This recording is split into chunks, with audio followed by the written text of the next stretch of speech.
पंडित जवाहरलाल नेहरू का जीवन परिचय। पंडित जवाहरलाल नेहरू का जन्म 14 नवंबर 1889 को इलाहाबाद में हुआ था। इनके पिता पंडित मोतीलाल नेहरू एक प्रसिद्ध वकील थे।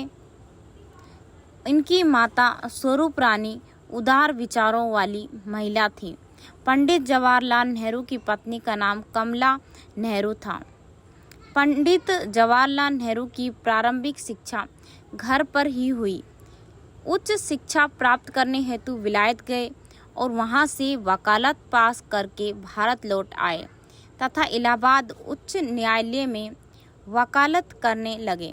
महात्मा गांधी के संपर्क में आकर उनके मन में देश को स्वतंत्र कराने की इच्छा बलवती हो गई और वकालत छोड़कर भारत के राष्ट्रीय आंदोलन में शामिल होकर सक्रिय भाग लेने लगे।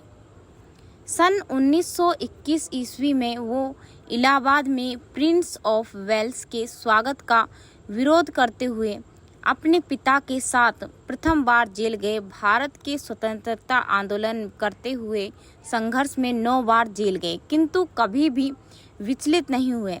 नेहरू परिवार ने पूर्ण रूप से अपना जीवन देश की स्वतंत्रता के लिए अर्पित कर दिया।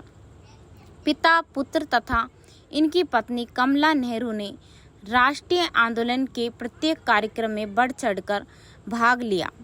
अंत में 15 अगस्त 1997 को देश स्वतंत्र हुआ और पंडित जवाहरलाल नेहरू स्वतंत्र देश के प्रथम प्रधानमंत्री बने।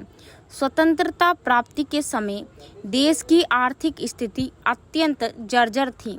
अंततः अपनी दूरदर्शिता और कर्मठता से पंडित नेहरू ने कृषि और उद्योगों के विकास हेतु पंचवर्षीय योजनाओं की आधारशिला रखी। आज देश में जो बड़े बड़े कारखाना, वैज्ञानिक प्रयोगशालाएं, विशाल बांध आदि दिखाई दे रहे हैं, इन्हीं पंचवर्षीय योजनाओं की देन है। नेहरू जी देश के चहुमुखी विकास के लिए सतत प्रयास किए हैं और अपने जीवन का प्रत्येक क्षण देश सेवा में लगाया। उन्होंने देश को विज्ञान और तकनीकी के क्षेत्र में समर्थ बनाया। वो एक कुशल राजनीतिज्ञ और उच्च कोटि के विचारक थे। उनकी राजनीतिक स्वच्छ और सौंदर्यपूर्ण थी।